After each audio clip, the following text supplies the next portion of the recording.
Pardo fue lo primero que les avisó a los dirigentes de la CGT, les dijo, miren que yo me llevo los muebles, me los regaló mi mujer, y en este mes que queda hasta el 22 de agosto, día de la reunificación de las tres CGT, va a terminar de definirse el perfil que va a tener la CGT, conducida por referentes de estos tres hombres, de Antonio Caló, de Hugo Moyano y también de Luis Barrionuevo. Los nombres todavía no están definidos, pero hoy se habló de esto en un almuerzo en la Federación Nacional de los Choferes de Camiones, y todo esto luego de la muy crítica declaración que dio a conocer la CGT respecto de la marcha del país y la marcha del gobierno. Hay una fecha límite antes del 22 de agosto, que es el 5 de agosto. Ayer nos lo advertía Juan Pablo Brey, el secretario general del gremio de los aeronavegantes. Lo que decía Brey es que el sindicalismo tiene en ese día un mojón. Ese día va a haber un plenario de secretarios generales, de delegados generales, y ahí la Confederación del Transporte, que está orientada desde siempre por Hugo Moyano, va a presentar un plan de lucha. ¿Ese plan de lucha incluirá un paro general? Es la gran pregunta, el gran interrogante que va a quedar flotando hasta el 5 de agosto. Hasta entonces, las dos CTAs van a seguir insistiendo con que hace falta un paro general, como lo vienen diciendo desde que el presidente vetó la ley antidespidos, aprobada por amplísima mayoría en ambas cámaras, y luego, en virtud de cómo empeoró la situación social. Tarifazo mediante, aumento de precios, paritarias que fueron en saga a la inflación y demás. Pero el documento, en sus principales definiciones, dice lo siguiente. Los reclamos de la CGT al gobierno. Ahí vemos la última reunión de los líderes de la CGT con Mauricio Macri. Primero, reapertura de las paritarias ante la suba de las tarifas y la inflación. Segundo, eliminación del impuesto a las ganancias, una de las promesas que fueron caballito de batalla del presidente Mauricio Macri durante la campaña. Repartir los 30.000 millones de pesos del Fondo Solidario de Redistribución, que es el fondo que administran las obras sociales para el pago de los tratamientos complejos. Expandir los beneficios de las asignaciones familiares. Esto ya lo hizo el gobierno, pero la CGT quisiera que fuera un poco más allá. Y finalmente, rechazar la intromisión del Estado o la justicia en la vida interna de los sindicatos. Esta es la respuesta de la CGT a la intervención dispuesta sobre el SOMU, el Sindicato de Obreros Marítimos del Caballo Suárez, que consideran la CGT no tiene razón de ser. Al Caballo Suárez se le cuestionan manejos financieros, justamente ilegales, dentro de la caja de su sindicato. Pero hoy también hablaron Juan Carlos Schmidt, uno de los hombres que suena para conducir la CGT a partir del 22 de agosto, el jefe del sindicato de dragado y balizamiento. Un sindicato pequeño pero poderoso, además de difícil de pronunciar. Y también Héctor Daer, también del otro sector, digamos, del sector que encarna Antonio Caló, la CGT que fuera kirchnerista hasta el 10 de diciembre. Los dos dirigentes máximos de ambas CGTs, del máximo nivel, digamos, decían lo siguiente. La mesa ha sostenido la fórmula de un triunvirato para llevar como propuesta al Congreso de Obras Sanitarias el día 22, y también estamos afinando la confección de un documento que dé cuenta de la difícil situación por la que atravesan los trabajadores y que vamos a poner a consideración en el plenario del día 5 de agosto en la calle Sopardo. Creo que lo más importante es poner la vista en lo que está sucediendo en el país. La unidad ya está, porque además sería una irresponsabilidad del movimiento obrero no unirse. Creo que la situación por la que están atravesando los trabajadores está a las claras, en conocimiento de todo el mundo. Y bueno, esta unidad va a hacer que los trabajadores recuperen todo el terreno perdido en estos tiempos, porque tenemos un gobierno que está mostrando capacidad para favorecer a un solo sector. ¿Acuña la idea de hacer un paro central dialoguista o combativa? No, siempre hay que hablar, pero más que hablar, además de conversar y buscarle las propuestas para solucionar los problemas que tenemos. Entonces, si hablamos y hablamos y hablamos, pero no hay respuesta concreta para darle solución a los problemas de los trabajadores, vamos a seguir igual y peor. ¿Se sigue pensando la propuesta de un paro? No, eso sería una falta de respeto al Congreso, normalizador, adelantar medidas ahora que no corresponden. No es la primera muestra de descontento que da la CGT, ¿eh? Recuerden la marcha en Avenida Paseo Colón e Independencia, multitudinaria marcha de las 3 CGT y las 2 CTA allí, en las puertas de la Facultad de Ingeniería. Recuerden también declaraciones muy duras de los últimos días de Hugo Moyano, donde advertía que la situación social está empeorando. Recuerden entrevistas como las que ha concedido a medios gráficos, por ejemplo a la revista Crisis, Moyano, donde decía, yo no lo voté. Yo, como decían en Los Simpsons, hice campaña por... Bueno, no es que hizo campaña, pero se mostró junto con Mauricio Macri en un acto, en la inauguración de un busto a Juan Domingo Perón, pero luego no lo votó. Y lo aclara ahora Moyano, ¿eh? Dice, yo no lo voté, no voté a ninguno de los dos candidatos en el balotaje. Y hace poquitos días, este hombre que se aproxima a coronar 12 años al frente de la central de trabajadores más poderosa de la Argentina, un hombre cuyo nombre va a quedar inscripto necesariamente en la historia del movimiento obrero, con sus pros, sus contras, sus altos, sus bajos, pero indudablemente con una capacidad y una habilidad política a prueba de balas. La semana pasada decía lo siguiente. Moyano, y una de las primeras medidas va a ser de la nueva conducción, va a ser un paro general. Sí, los gremios del transporte a la cual nosotros pertenecemos, ¿no es cierto?, están discutiendo ese tema, y bueno, es posible que si no hay alguna señal del gobierno, evidentemente no queda otra salida. Ya ha habido protestas, ha habido cacerolazos, ya se comienza de esta forma. Espero que el gobierno tenga la capacidad como para advertir que no puede seguir cometiendo esos errores y no encerrarse, ¿no es cierto?, en sí mismo y creer que esa es la solución para salir de esta crisis por la que estamos atravesando, ¿no? Y sigue también la polémica abierta por el tarifazo de los servicios públicos. La justicia continúa dilatando la definición luego del fallo que frenó el aumento de tarifas de gas en todo el país, dispuesto por la Cámara Federal de La Plata. Si bien se habilitó la feria para el tratamiento de este tema, hoy el fiscal federal ruso pidió suspender la aplicación incluso del tope del 400% que dispuso el gobierno luego de las protestas y luego del fallo que frenó este incremento de tarifas, que originalmente era del 1.500%. Pero decía que continúa la polémica porque el propio presidente Mauricio Macri se refirió a esto en un reportaje que va a ser publicado el fin de semana, pero cuyo adelanto inicial se conoció hoy. ¿Convocar a audiencias finalmente? Estaba previsto en marzo, adelantamos a octubre. Lo quiero decir, que tal vez fue un error de comunicación nuestra, pero lo que prevé la ley es llamar a audiencia pública cuando uno va a modificar la tarifa de transporte y distribución. No específicamente y explícitamente la ley dice que si se modifica solamente el valor del combustible, del valor de la energía propia, no hay que hacer audiencia. Nosotros modificamos solamente esta parte.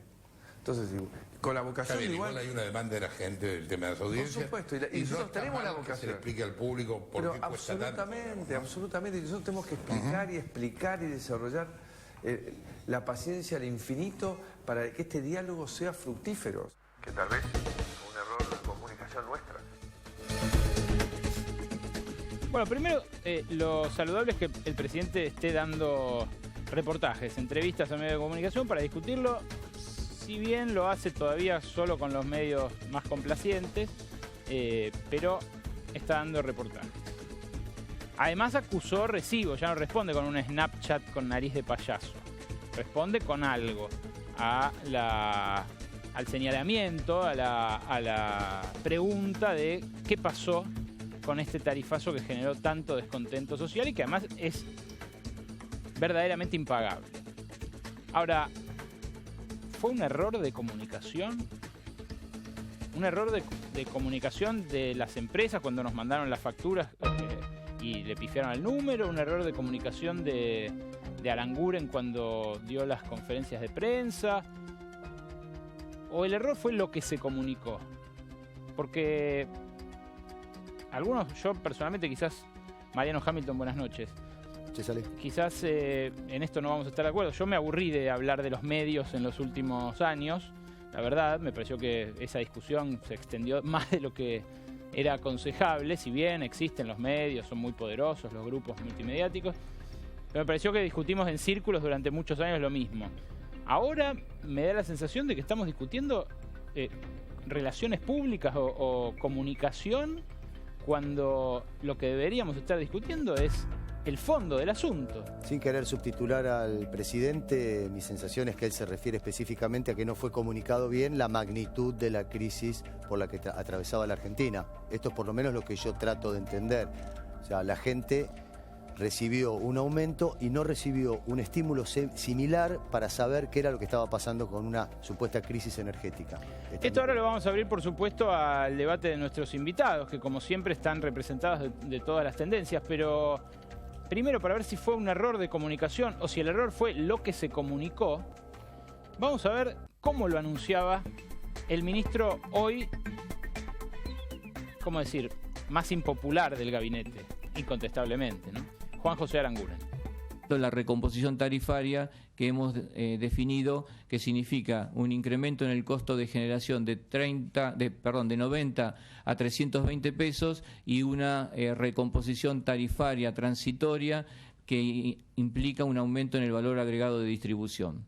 Todo esto tiene por objetivo iniciar un proceso de normalización en donde podamos estar dándole señales al público para que tome conciencia de cuál es el costo de generar, de transportar y distribuir energía eléctrica y que pueda tomar la decisión de consumirla o ahorrarla según corresponda. A partir de reconocer el costo de generación parcialmente, porque no vamos a hacer como alguno podría haber imaginado todo de única vez, sino en forma gradual, estamos recorriendo un camino, empezando a recorrer un camino en donde vamos a ir recuperando el costo económico de producción.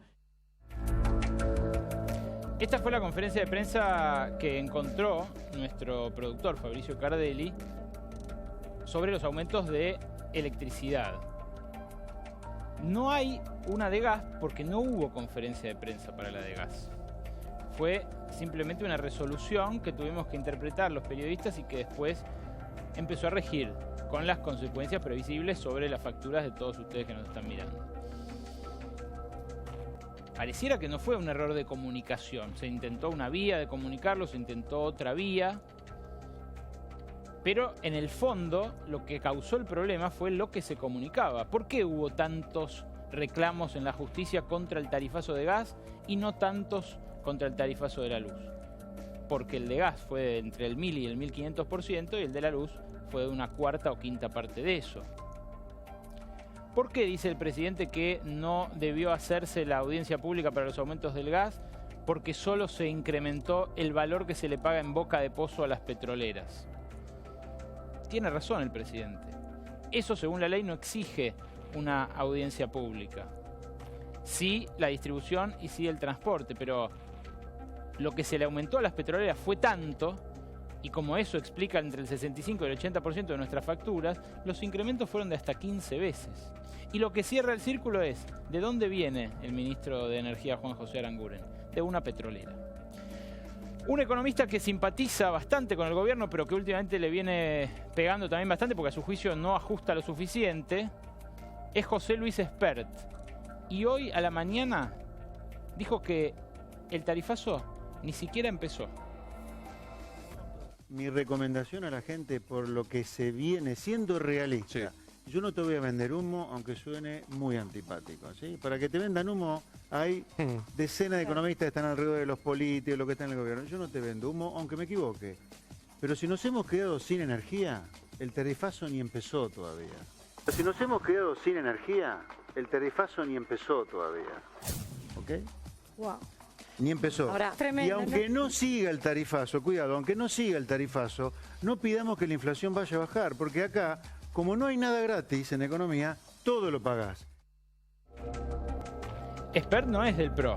Los que sí son del PRO, a quienes les voy a pedir una brevísima reflexión sobre esto antes de seguir con los temas principales del día, son Luis Petri y Lucas Delfino, subsecretario Luis Petri y el diputado Lucas, al revés, el diputado Luis Petri y subsecretario Lucas Delfino. Una brevísima reflexión sobre esto de cada uno, por favor. A ver, hay un dato objetivo que la Argentina se había quedado sin energía y sin dudas avanzamos fuertemente para tratar de recomponer la inversión. Ya el 20% de la producción cayó con respecto al gas en los últimos 12 años. Pasamos de exportar gas a Chile a romper la matriz con respecto a la importación. Después hubo algunos desfasajes en la comunicación, hubo problemas, sí. ¿Cómo se llegó a la solución? Dialogando con los gobernadores y con los intendentes de todos los colores políticos. Luis. Yo me quiero referir básicamente a lo que decía recién el presidente, que ha habido un error de comunicación. Y esto yo creo que se refiere a la necesidad de las audiencias públicas, porque mucho se ha dicho y se ha cuestionado respecto de si el gobierno debió o no convocar audiencias públicas. Y lo cierto, vos lo decías recién, Berco, no existe obligación legal en el caso del gas para la convocatoria a las audiencias públicas. Sin embargo, esto no fue lo suficientemente aclarado por el gobierno y creo que a esto se refería. Independientemente de eso, todos somos conscientes de que teníamos que salir de este esquema de subsidios, que teníamos un embudo en el crecimiento de la República Argentina, el embudo era energético. El gobierno anterior fomentó esta política de subsidios que creció en un 115, un 120%. El año pasado se pagaron más de 140.000 millones de pesos en subsidios a la energía y esto justamente nosotros decíamos que lo íbamos a empezar a modificar y esto es lo que estamos haciendo. Ahí lo ven también a Alberto de Facio, otro de nuestros invitados de hoy, dirigente del peronismo bonaerense. Y también está el intendente Ariel Sujarchuk aquí para acompañarnos en el debate de hoy. A mi izquierda está, geográficamente, por favor, no se lo tome mal, solamente está Jorge Yoma, histórico dirigente del peronismo. ¿Cómo le va, Yoma? Bien, ¿cómo estás? Buenas noches. Bien, una brevísima reflexión sobre esto. No, mira, el tarifazo es un error de política económica, gravísimo, porque una economía que venía con problemas, le tiraste encima un yunque, digamos, la deprimiste aún más. Con un costo enorme para el sector productivo, para los asalariados, potenció la inflación que venía con el 25%, pasó al 45%.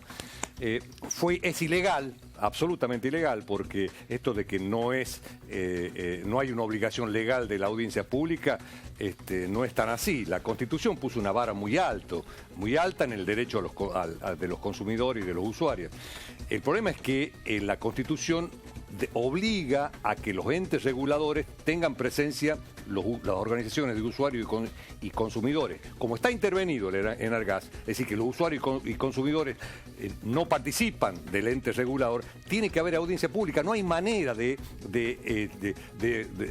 optar a la presencia o a la participación de usuarios y consumidores. Y además de ser ilegal, es injusto, porque traslada en el asalariado, digamos, si vos me decís, uno escucha por ahí, está la tarifa social, claro, el jubilado o la persona de ingresos mínimos que cobra la tarifa social, la devuelve, digamos, después, cuando va al almacenero que le trasladó a los costos, el aumento del gas, de la luz. Entonces, la tarifa social es relativo. Entonces, la famosa segunda ronda, ¿no? En síntesis, es un error de política económica, es ilegal porque se obvió la participación de los usuarios y consumidores como marca la Constitución, y además es injusto porque se traslada en los usuarios, en los asalariados, el costo del mantenimiento y la inversión de los servicios. Ahora vamos a abrir en segundos nada más el todos contra todos, con respeto por supuesto, pero en este debate general con los invitados que tenemos aquí presentes. Pero las voces críticas se multiplican y empiezan a extenderse a otros sectores que jamás, pero ni por asomo, podrían ser acusadas de kirchneristas. Una de esas voces, para mí una de las más lúcidas, es la de Beatriz Sarlo, que comparó en una entrevista que concedió hace horas nomás a Mauricio Macri con ese hombre que ven allí, el de pelo dorado.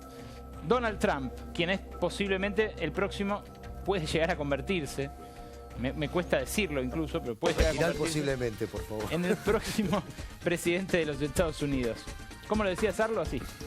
Sí, me parece que es un gobernante muy limitado políticamente, que no digo que no pueda aprender, pero no es un estúpido, no es un tonto, es un burgués. No conozco ningún burgués que haga eso, me parece. Los burgueses no tienen ideologías así tan precisas y cortantes. ¿Te hace acordar a alguien el tipo de liderazgo de Macri en la historia, en el mundo?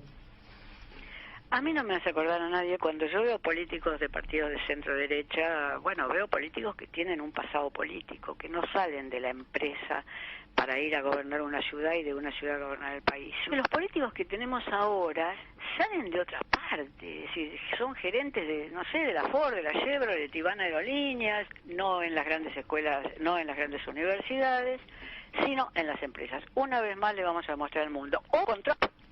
En ese sentido uno podría decir, Macri y Trump pertenecen a la misma tipología. No digo que piensen lo mismo. Sí. ¿Qué consiste? Perdón. Que consiste en ser empresarios que tienen un capital con el cual pueden iniciar una carrera política. Hay similitudes y diferencias, ¿no? Pero lo notable, y esto es una perlita que le regalamos de la producción de Minuto 1, es que los dos hombres se conocen.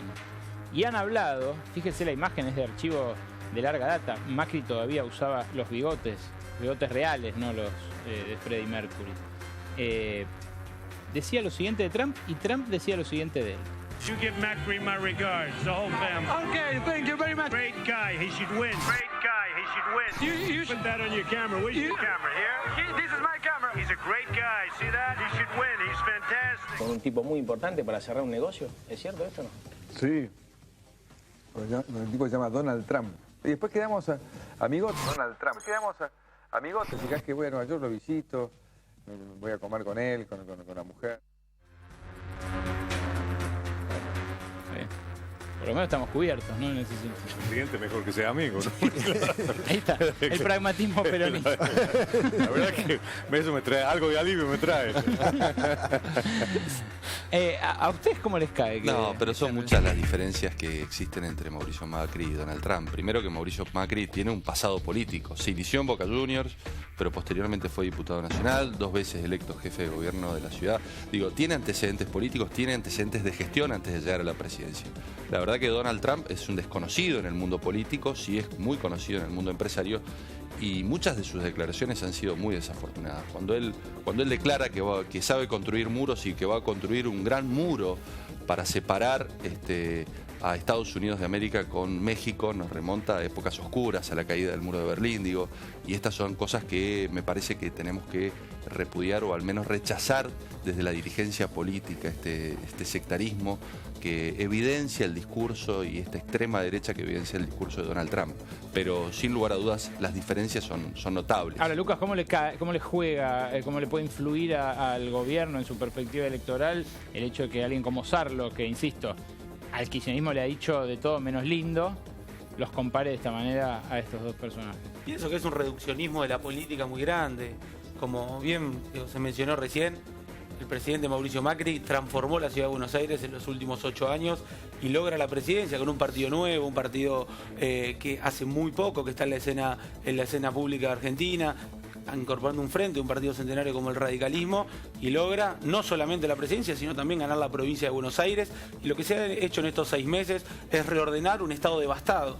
Lo que recibimos fue una enorme anarquía administrativa, y ni que hablar la provincia de Buenos Aires. Recibimos la peor gestión de la historia de la provincia de Buenos Aires, con un déficit enorme, con unos problemas realmente muy marcados con respecto a la policía, con respecto a la infraestructura. ¿Pero ustedes consideran seriamente que recibieron el país peor que Duhalde en el 2001? De verdad lo pregunto. Te cuento un dato objetivo. En el 2001 había 2.200 asentamientos o villas en la Argentina y nosotros recibimos con 6.500. Y esos son datos objetivos.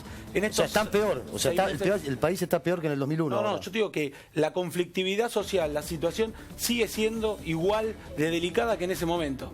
Realmente tuvimos la oportunidad histórica de saldar un montón de deudas cuando la Argentina, por los commodities, por la situación internacional, podríamos haber saldado todos estos problemas sociales, problemas en infraestructura. ¿Y qué hicimos? Nos gastamos todos los caramelos de la bolsa haciendo el populismo más explícito que se puede hacer. Y hoy, 12 años después, estamos con los mismos problemas estructurales que teníamos en el 2001. Fíjate la confianza que hay en el gobierno, que en estos 6 meses de gestión, casi 30.000 millones de pesos en inversiones extranjeras, quintuplicando las inversiones que hubo en todo el 2015. Hace una semana hubo un ruidazo, hay un ultimátum de la CGT, están pasando cosas. Digo, la confianza del gobierno será de algunos sectores empresarios, pero no precisamente de la gente, que es la que después pone el votito. Pero no solucionamos, el desmadre que había en 6 meses. Obviamente que las políticas es administrar tensiones y está muy bien que la CGT, que el movimiento obrero defienda a los trabajadores, y nosotros reconocemos que es un momento difícil el actual que vivimos. Hubo un ruido, reconocemos los datos, pero estamos convencidos del camino hacia donde vamos y que había que hacer este ordenamiento y que la Argentina debe estar integrada al mundo. Ariel Sujarchuk. Primero, me llama muchísimo la atención hablar de una Argentina tan desordenada cuando el gobierno en su gran mayoría continúa con los mismos programas. No le he visto generar un programa nuevo, excepto estos programas económicos y de impacto social enorme como son los tarifazos. En todos los ministerios, cuando recorres los programas, son los mismos que vienen aplicando, en realidad que quieren continuar pero que todavía no lo han aplicado. Por suerte se empezó el segundo semestre, así tenemos paciencia y tiempo a ver si arrancan. Seguimos las mejores prácticas. Avasallan como la... No, pero por ejemplo, mirá el caso de la asignación. En segundo lugar, universal, con respecto a las prácticas a las que hacen referencia, yo veo justamente cuando hablan de populismo continuar con los programas de desarrollo social que lleva el Ministerio de Desarrollo Social. Cuando hablamos con los programas de infraestructura, lo mismo. Lo que no veo es ejecución de los programas. Por lo tanto, lo que hay es un discurso estético muy interesante de estigmatización, pero no un proyecto de transformación, excepto en lo económico. No conozco un sector de la Argentina que en estos 6 meses se haya visto beneficiado, excepto los sectores financieros. A ver, te digo lo que está puesto en marcha, 100.000 millones de pesos en obras de infraestructura, obras que nunca se hicieron en todos estos meses. ¿De qué parte de la provincia? Ayer se lanzó, se reactivó la vivienda en Malvinas Argentinas, estuve con Nardín, el intendente, estuvimos ayer... Pero todavía no pusimos un ladrillo.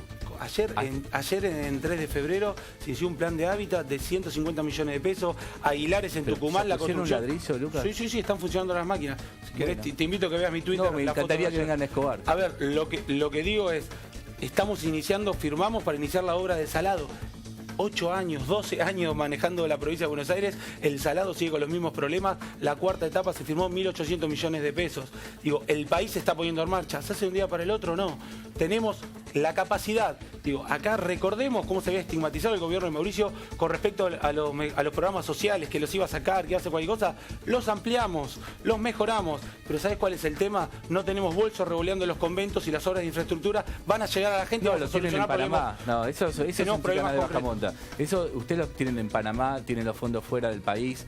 Y con respecto a los programas, yo te quiero decir que tenés un error de información, porque por ejemplo, programas universales como discapacidad, pensiones por discapacidad, que no son prebendarios, porque nadie elige ni tener un pariente discapacitado, ni siquiera esto se puede dirigir políticamente. Sin embargo, son muchísimos menos las que se están haciendo. Programas de monotributo social son menos. Programas justamente, los programas sociales la asignación universal por hijo llegó a todos y son los datos que tienen publicados. Son los datos que ustedes tienen publicados. Hoy María Eugenia lanzó el boleto estudiantil. Que todavía no usó la palabra, viene de ser un hombre muy cercano a Daniel Scioli. ¿Es así? ¿Le dejaron el peor gobierno de la provincia? Yo recomendaría que se saquen el cassette primero, porque creo que viven una irrealidad que los números empiezan a mostrar esa realidad. Ustedes saben que los municipios cada 6 meses tienen que publicar el balance de la actividad económica de su gestión. Ustedes agarren cualquier municipio de los 135 y en la planilla donde están los programas nacionales se van a encontrar con esto 0,00000. No ni siquiera devengaron. No es que no pagaron, no devengaron. Esto puede está en los diarios. Cuando hablan de la provincia de Buenos Aires, hablan desde una instalación que han hecho mediática de que la provincia de Buenos Aires estaba quebrada. Fíjense que la provincia de Buenos Aires tiene la menor deuda en toda su historia, le han dejado a ustedes. La menor deuda de la provincia de Buenos Aires en la historia de los 200 años. Pero hubiesen tomado deuda para hacer la sobreinfraestructura que necesitaba la provincia. 8 años tuvieron. Decime 2 obras importantes que haya hecho el gobierno de Daniel Scioli. No tienen 2 obras emblemáticas en 8 años. Déjame hablar. La provincia de Buenos Aires tenía una deuda de 120.000 millones de pesos. Vidal en 6 meses se endeudó en 60.000 millones. Al 2038 había 120.000. En 6 meses se endeudaron 60.000 millones. ¿Dónde están los 60.000 millones de Vidal? Por ejemplo, en la obra del Salado que ustedes no la tocaron en 8 años. Querido, la obra del Salado es con el impuesto a los combustibles, al gasoil. Son 4 etapas. No es de la provincia de Buenos Aires. Y hay 4 etapas ejecutadas. Ustedes van a seguir con las obras como se venían ejecutando. En 8 años no pusieron una máquina de financiamiento. Estás equivocado. Te reitero la pregunta. 5.000 obras en el Salado. No tenés idea de lo que estás haciendo. Te reitero, digo, que le contemos a la gente. La ruta 6 se la dejamos nueva y ayer licitaron un peaje, hermano. Te invito a recorrer la ruta 6. Está en el boletín oficial, ¿cuántos, en lugar de inaugurar los UPA, que son salas de primeros auxilios? 24 UPA que ustedes están cerrando. ¿Cuántos hospitales inauguraron en 8 años?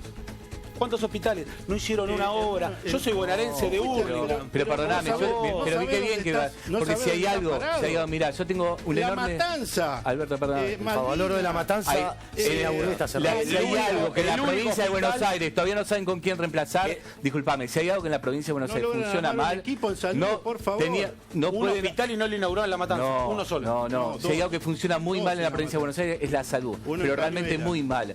Y el hospital del Bicentenario, que también, que está, por ejemplo, que tenemos en Garín, en Escobar, 80-90% a terminar. No lo terminan, no porque no esté la plata, porque están comprados hasta los equipos, sino porque no quieren pagar los 1.000 millones que significa ponerlo en funcionamiento. Hay una decisión, que es quedarte un Estado presente o ver esto como un gasto. Yo lo que creo que el gobierno ve como un éxito el superávit. Entonces, cuanto menos gastás, entonces a partir de ahí tenés un superávit. No imagino a alguien que viene al radicalismo, no sé, a Raúl Alfonsín diciendo, qué bueno, hemos hecho un tarifazo y ahora todos vamos a pagar el costo de las empresas.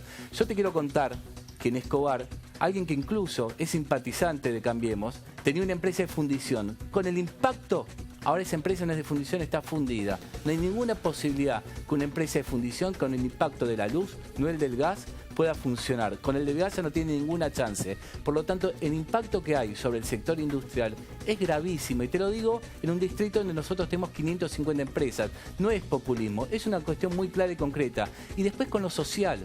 Nosotros les dijimos, porque queremos colaborar, no somos la misma oposición que recibimos. Nosotros les dijimos, ¿qué les pasa que no atienden a los clubes?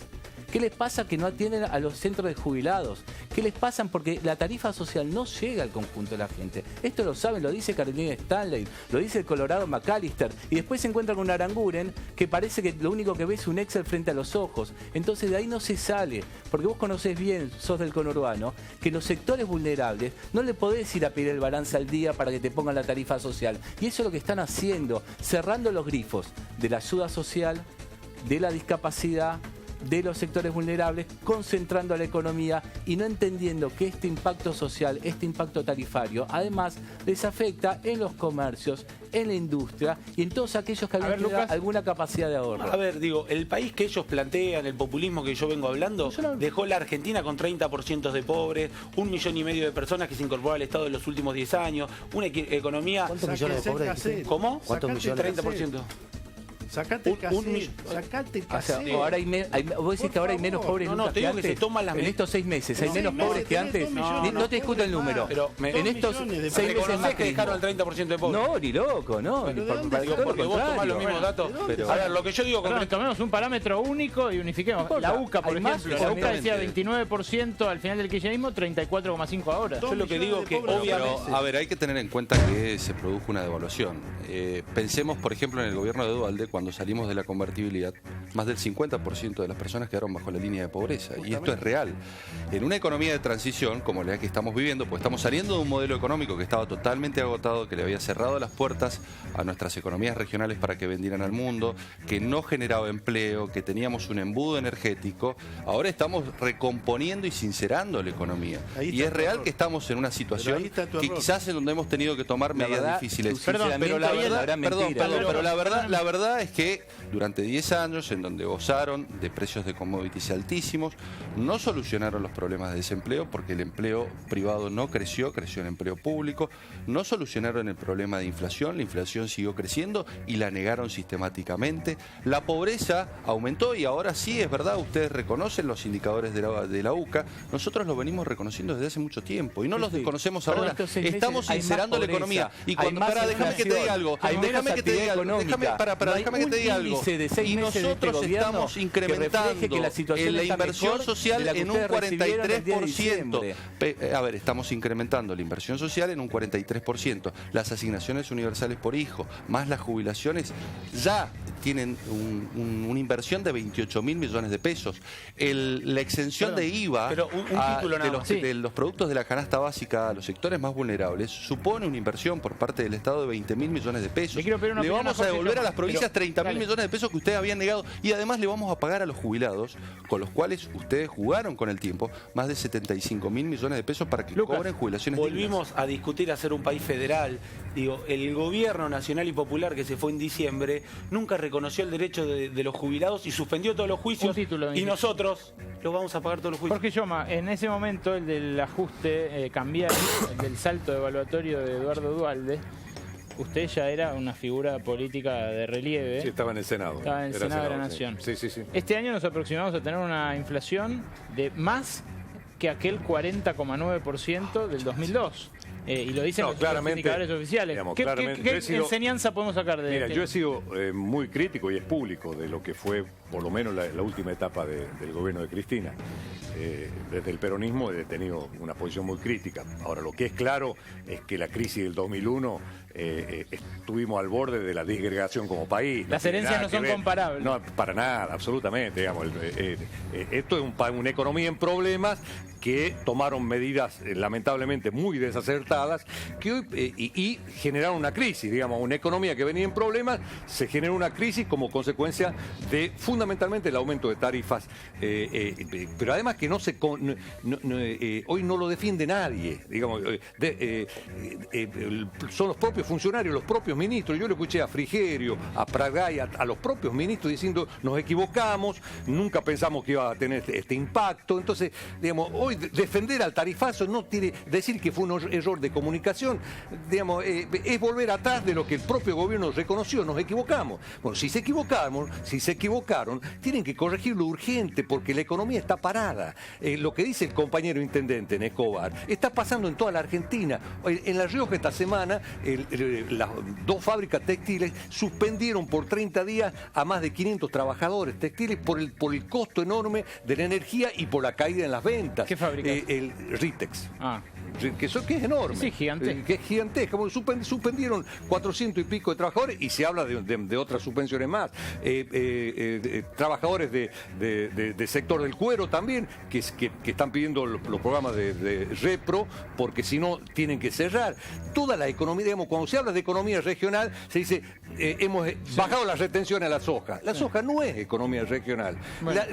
Digamos, lo peor que pudo haber hecho el gobierno es bajarle las retenciones a la soja, porque eso genera una transferencia en sectores muy concentrados. Economía regional son los olivicultores, los viticultores, los algodoneros, la fruta del Valle del Río Negro, esos tipos lecheros, que tienen los lecheros, los tamberos, esos tipos tienen toda su cadena de costos en pesos. Entonces el costo se le fue, con la inflación casi se le duplicó los costos, le cayeron las ventas porque cayó el consumo y ese tipo está fundido.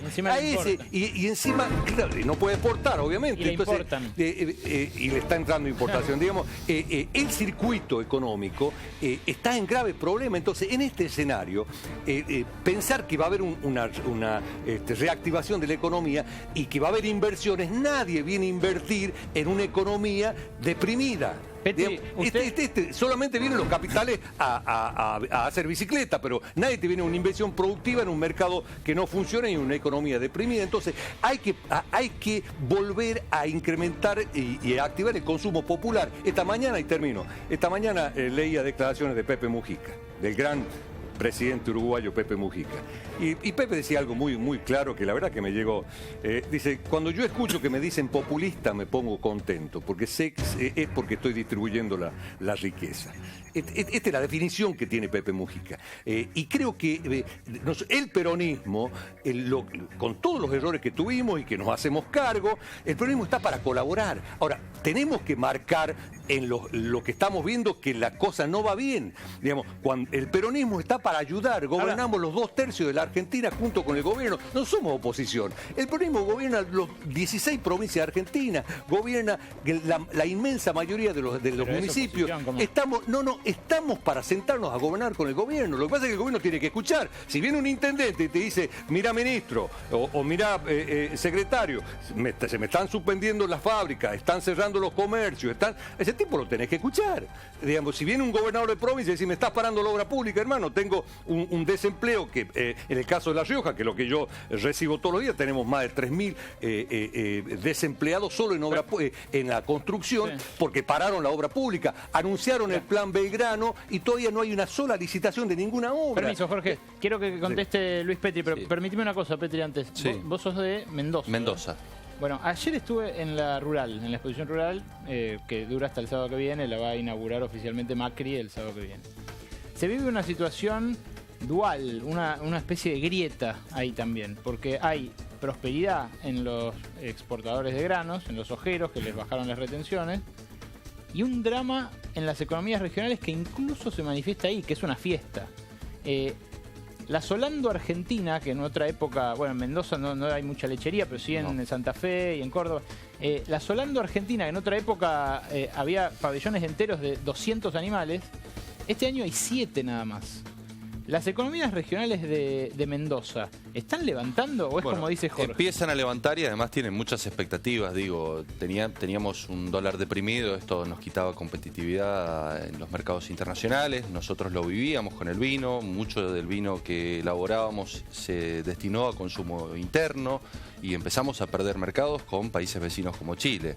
Ahora, lo cierto es que si ha habido, por ejemplo, lo que decía Jorge recién, si ha habido parálisis en la construcción, no es nuevo. El parálisis en la construcción viene de septiembre del año pasado. Pero perdón, ¿qué quiere decir eso? ¿Que no nos tenemos que tomar el vino? Y ahora y ahora se va a reactivar la construcción. Hablemos del vino porque con el vino no. ¿Cómo? No, el vino quédate tranquilo que se está produciendo y el vino. Sugerís que hay igual que Burjaile, que los buenos cortes de carne tienen que irse al exterior y acá no tenemos que tomar la carne dura. No, yo lo que quiero decir es que nosotros necesitamos recuperar mercados internacionales, nosotros necesitamos las economías regionales, necesitan salir a vender sus productos. Es genial, porque lo que vos esto es fundamental. Ahora, te digo algo más. Me parece que toda esta inversión social, que yo hablaba de un incremento del 46%, necesariamente va a ir al consumo. Se va a reactivar el consumo. Nosotros lo que queremos ahora es detener la inflación, que eso es lo que nos está desvelando. Y lo estamos logrando. ¿Cómo van a hacer? Cualquiera que ve, es decir, después del impacto de las tarifas, que lógicamente repercutieron en la inflación, todas las encuestas, incluso las oficiales y las privadas,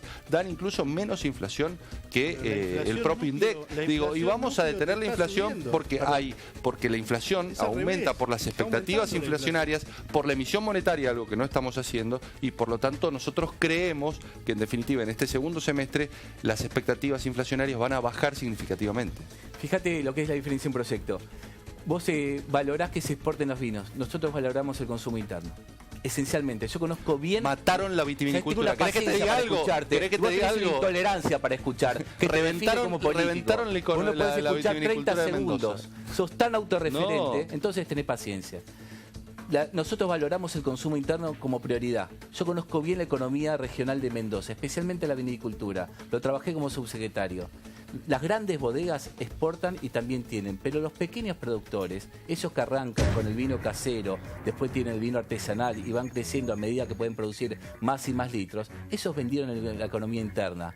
Eso, si no hay consumo, si no hay una economía popular, que no es populista, Lucas, vos lo sabes muy bien, conocés mucho de esto. Esto significa favorecer el comercio regional entre unos y otros. Es imposible, porque no pueden dar trabajo. No es lo que pasa en Mendoza. Pero cuando los grandes cuando los grandes no pueden exportar, tienen que meter sus productos en el mercado interno y ahí complican a los pequeños, ahí complican a los chicos. Tengo 40 y pico de kilómetros de Escobar para escucharte. Ahora, tenés la paciencia de escuchar que lo que vos decís no es lo que pasa. Bueno, es lo que pasa. Ustedes hablan del gobierno anterior, mira, yo no lo comparto, pero igual lo que podemos decir que en estos 6 meses no hay un solo sector de la Argentina que haya sido beneficiado. Ojalá, porque yo vivo en este país y quiero que realmente nos vaya muy bien a los argentinos, que la cosa sea mejor. Pero en estos 6 meses no hay un lugar. ¿A los industriales le va mejor? No. ¿A los comerciantes le va mejor? No. ¿A los sectores populares le va mejor? No. ¿A los sectores estatales le va mejor? No. La pregunta es, ¿a quién le va mejor? A aquellos que realmente tienen un enorme capital que pueden, por ejemplo, poner al LEVAC, apalancarse al 38%, entonces ¿quién va a producir? Lo que decía Soma, al 38% del LEVAC no hay país productivo, hay un país especulativo que es el que están generando, por lo menos en estos primeros 6 meses. Mira, yo te invito, déjame un segundo, yo te invito a que vayas a la provincia de Mendoza porque los productores vitivinícolas estaban pasando y pasan todavía, porque todavía no hay mejorías sustanciales, estamos camino a eso, por una situación angustiante. De hecho, Mauricio Macri se reunió en la campaña con productores vitivinícolas que con lágrimas en los ojos le decían que tenían que tirar sus cosechas porque no las podían levantar, porque los costos laborales, los costos enológicos, la inflación había hecho que fuera... Para vos lo laboral es un costo. Pero eso te demuestra. Bueno, pero escúchame, pero a ver, lo dijo Macri, estaban cerrando y estaban dejando de cultivar, estaban dejando de cultivar la base de la vida de los argentinos. Estaban dejando de cultivar. Primero celebro que la palabra inflación esté dentro de la boca de dos kirchneristas que durante 7, 8 años... 50%, ¿cómo no la vamos a tener? Pero para. La duplicaste en 6 meses. Tuvieron 700% de inflación en su periodo de gobierno y era una palabra que no estaba en su diccionario. Primero celebro que pensé que tuvieron un déjà vu. Terminen con la chicana, son gobierno. Terminen con la chicana. Déjame hablar, digo, si pero si estás chicaneando, no podemos pero me dejás mencionar. Lo que decía el negro Yoma, que es que escuchen, es una actitud positiva, digamos, pero tiene que ser estamos activa. Escuchando, pero me gusta cuando hablo, me gusta terminar la idea y después a tu diputado. La verdad, venimos colaborando, nosotros no me vengás a chicanear. Todos los intendentes, vos lo sabés, mirame a los ojos, todos los intendentes tenemos una actitud realmente de colaboración. Con la gobernadora, que le hemos permitido el endeudamiento, porque también sabemos que la provincia tenía problemas, no es que los negamos, también sabemos que la tu compañero plantea que el endeudamiento, y vos planteás que estaba hay una incoherencia.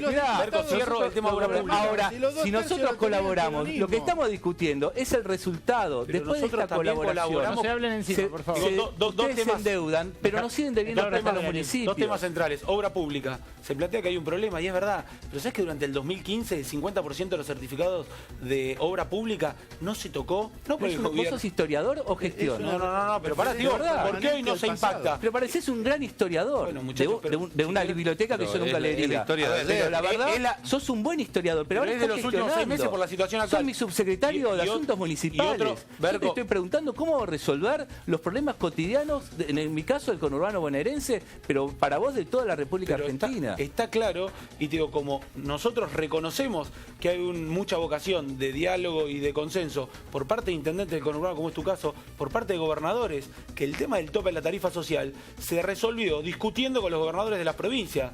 La Casa Rosada volvió a ser un lugar de encuentro. Antes había una relación completamente tóxica de los intendentes con la Casa Rosada y del látigo billetera. El que no estaba alineado políticamente no se le bajaba nada.